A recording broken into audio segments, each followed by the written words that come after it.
Okay.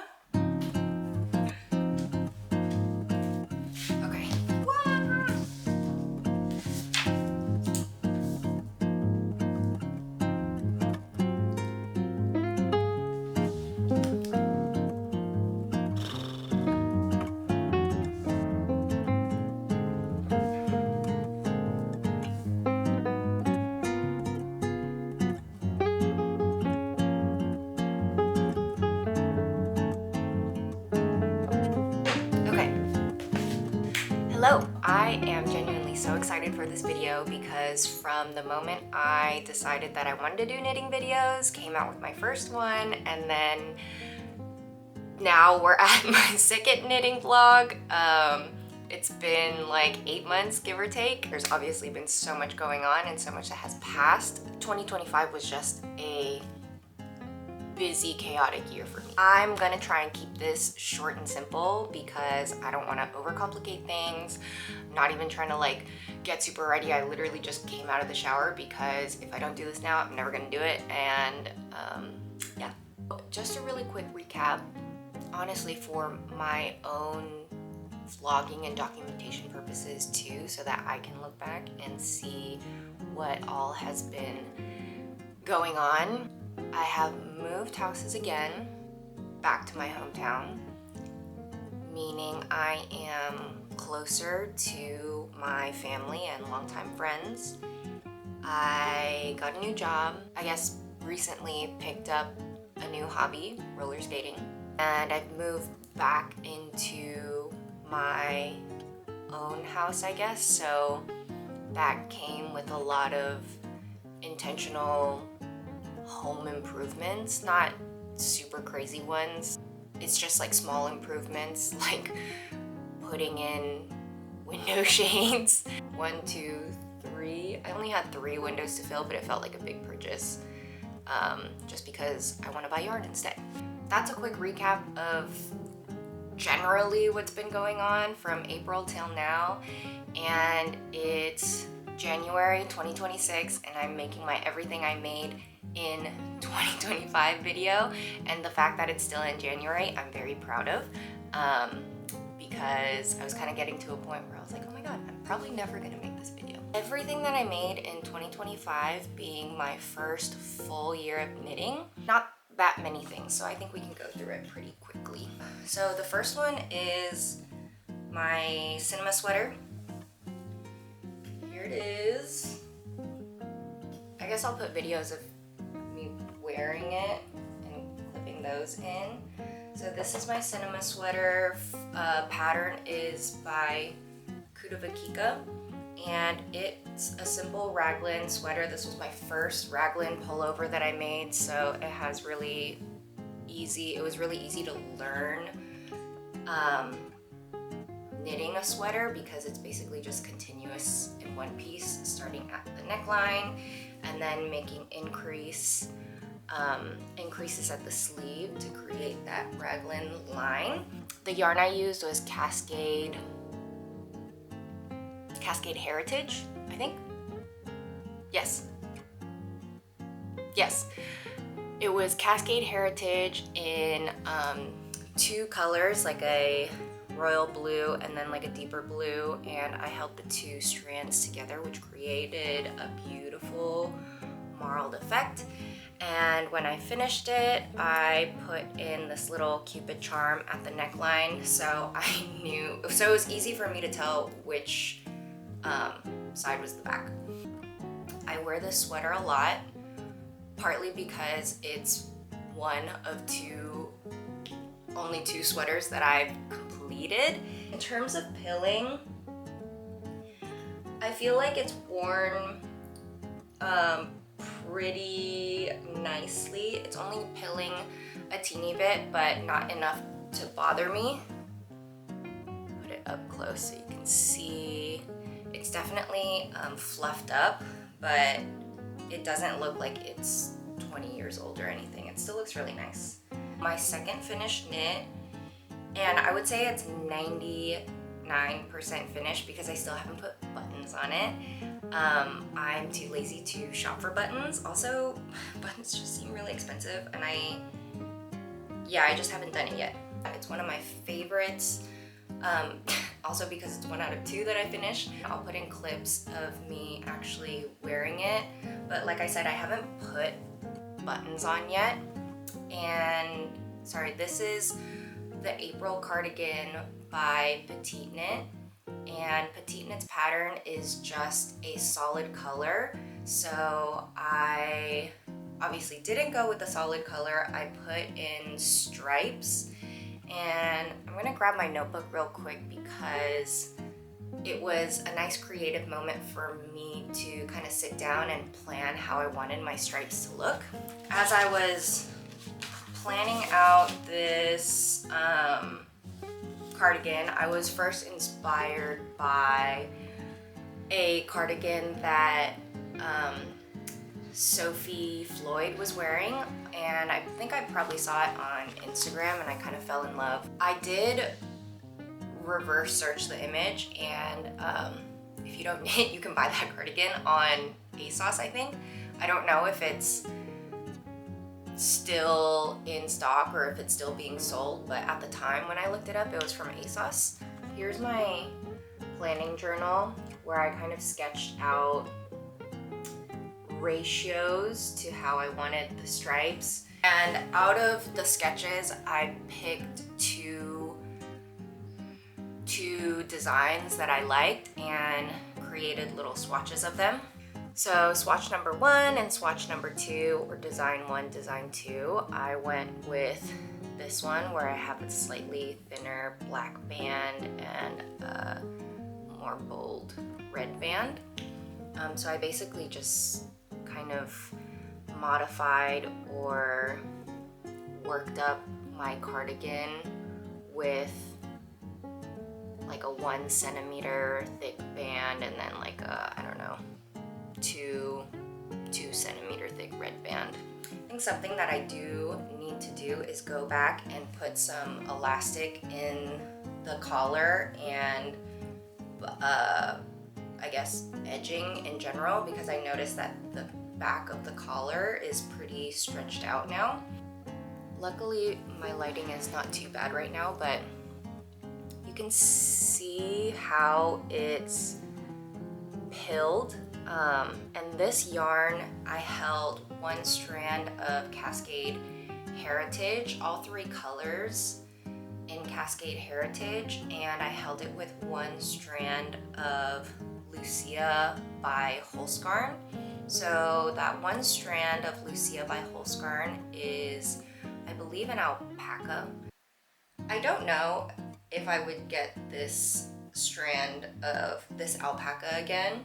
I want to try other fluffy yarns. I have an alpaca on hand, I have some mohair on hand by Knitting for Olive. I think the alpaca is from another brand that my mom got me, so maybe in the future I'll just always be trying different ones. I'm not really like set on how I want to move forward with that yet. Moving on.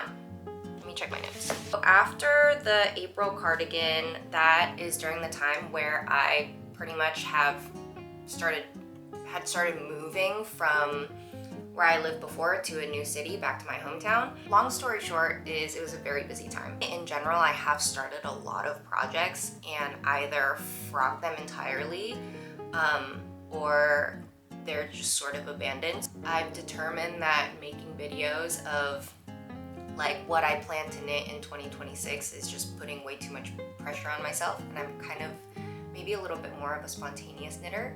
So I think project vlogs might be more authentic to a process that is suited for me.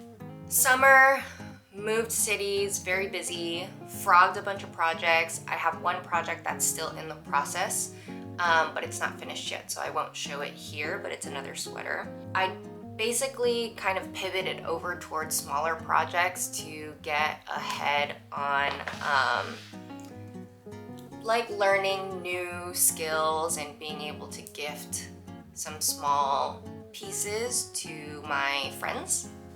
Okay, so to learn color work, I used a Drops Design free pattern. So I knitted these pot holders in 100% cotton, and kind of used a mix of Coboo 100% cotton and what is this brand? 24/7 cotton. So some of the colors were out of 24/7 cotton by Lion brand, and some of the colors were Coboo 100% cotton. This pattern is called Forest Flowers. It's free on Drops Design. It was really easy to, you know, pick up this new skill with such a small project, and really kind of like low risk project, not trying to learn color work and going for a whole sweater. Aside from the red and white one that I made, I've also made, I haven't really weaved in these ends yet because I procrastinate like that, and weaving in ends is my least favorite thing to do, and I think a lot of people's least favorite thing to do, but I really need to. So here's another colorway. Oh my gosh, it looks so good on camera actually, and probably in this lighting, but it's a beautiful green and kind of like rusty orange colorway, and this is going to be a gift for my brother and my sister-in-law because these are kind of like some of their favorite colors, and it goes with their house. I didn't make any adjustments to the base pattern itself. I mean, there's no reason to, I guess, unless you wanted to. The way I thought about it is continue and kind of make it a much longer pot holder. But yeah, I didn't make any adjustments to the base of the pattern. The only adjustment I made is kind of when it came to the strap. I wanted to make a thicker strap, and for this one, I think I double knitted. I did double knitting on this strap, which was new for me, so also a learning moment. And I made a buttonhole at the top. And I'm also needing to find a button so I can attach it here and basically fold it over, and you can wrap it around your kind of cabinet or maybe stove handle. You kind of fold it over and button it down so it hangs on your stove, and you can use it as like a hand towel, or you can just have it hooked on the button and you hang it on like a hook on the wall or something like that. I don't know. But that's one. The third one, I still haven't seamed up the bottom, but this is a kind of cream and light blue colorway. Same thing, haven't weaved in the ends. Color work tension seems pretty difficult with 100% cotton yarn because it's not very stretchy. Overall, I think I still did a pretty good job, and it's only going to get hopefully better over time.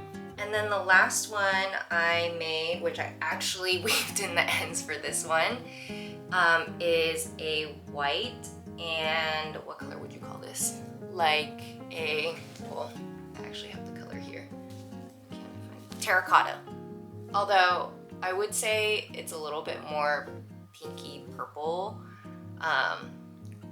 more like mauve toned than like how I imagine terracotta. I feel like I imagine terracotta being a little bit more orangey sometimes. I think this one is really cute too. This one I'm going to gift to a friend that I think really enjoys this kind of mauvey pink color. You know what? I'm gonna hold up all three of these again because I just remembered every single strap I used a different technique to see which one I like the best. And I'm gonna show you up close. So this white one is crocheted. This cream one in the middle is double knitted. And I just remembered that this green one is crocheted, but I just did slip stitches back and forth. So it looked tighter and a little bit more like knitting. Because they're 100% cotton yarn, they're actually, you know, not the lightest, airiest accessory. They have a bit of a weight to it, so I needed some strength in the strap. I would say maybe this one will be my go-to moving forward. I feel like the double knitted band in the center. You can see when I pull it up and let it go, the weight of it kind of deforms the stitching, whereas the slip stitch